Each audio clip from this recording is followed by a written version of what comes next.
Hey guys, happy Friday. In this video, we're going to talk a little bit about the format in which we deliver our photos. So I'm Daniel. Welcome to the channel. If you're interested in stuff like this, go ahead and subscribe.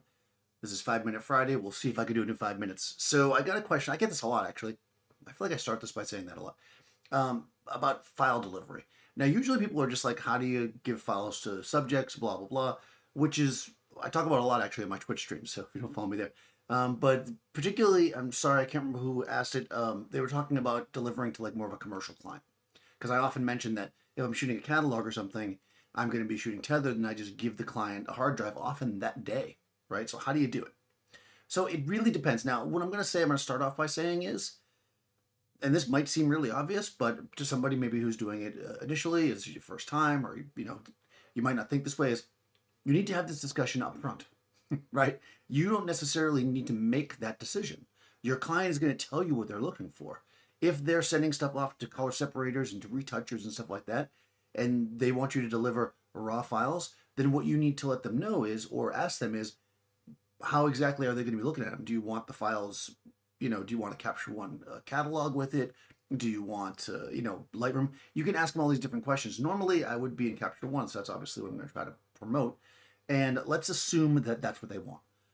Well, the simplest way to do it is literally just to give them the entire catalog file, even if they have to download a free trial of Capture One to export them themselves or whatever. They can do that, right? You give them the catalog; it'll have all the settings in there. But also, if you've done all your settings on your images, oftentimes when you're importing them, if they import it into other software, it will have an option to kind of carry over the settings. So they might not even need to use your software to do it. They might be able to carry it over from what you did. But I think that's one reason why Capture One has like the free trial. I mean, obviously they have free trials because they want you to try it. But I think part of it is for exactly that reason, right? If you don't have it and somebody gave you a Capture One catalog, you can at least open it. It used to be actually if it was images that were shot on the medium format cameras, and this might still be the way. I don't shoot phase one anymore, but when I shot phase one for catalogs, which I always did, if you were only opening those images, then it was always free. Like you didn't have to actually upgrade to the proper Capture One if you just needed to open those. So that was never really an issue. It might be now. I'm not sure because, like I said, I don't really shoot phase one anymore.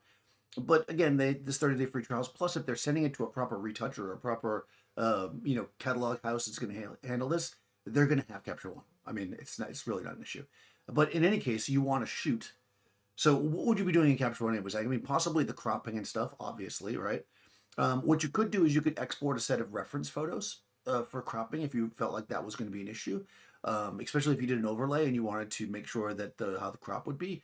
You could, again, export it one image, with a crop per setup. That way they've got it. You just do it, put it in the same folder as the raw files. And the other thing you definitely want to do as well is any of your color cards or anything that you shot, you want to make sure they get those files. If they're getting, you can quickly go through and delete things if you feel like you just won't want anybody to have it. But generally speaking, on those kind of jobs, nobody cares about the blinks and the slightly out of focus or whatever. It's like that's going to happen. Maybe your digital tech will discard those as you're going, but generally speaking, it's not really a big deal. You're not shooting that many images. The simplest thing to do is just make sure you have the color cards. Make sure your files are numbered properly. We've talked about that before, so that when somebody else is looking at it, they understand what they are. Make sure that you give them, again, if there's a crop involved or overlays, make sure you give them those files as well, and any notes that you're going to give. And what I normally do is at the end of each night or each day of shooting, I always have what I do on catalog jobs is I'll buy 2 small hard drives, and that are identical. And at the end of each day's shooting, I will back up onto both of those. One's for me, one's for the client. I'll just fill the hard drive. So it's 3 days shooting. They still usually only get 1 hard drive. And then at the end of the last day, right? They've got their hard drive. It's full of everything. I give it to them, but I also have one. So if there is an issue or there's like a question about how something can be done, I can always open mine up. I've got the exact same thing. I have a copy of it. So I guess in short, talk to your client, see what they want. If they want raw files, ask them how the person's going to deal with them on the back end, and if they need a catalog or whatever. And even if they say no, I would probably still stick it on that hard drive just to be safe. In any case, guys, if you haven't already, go ahead and subscribe. I'll see you next time.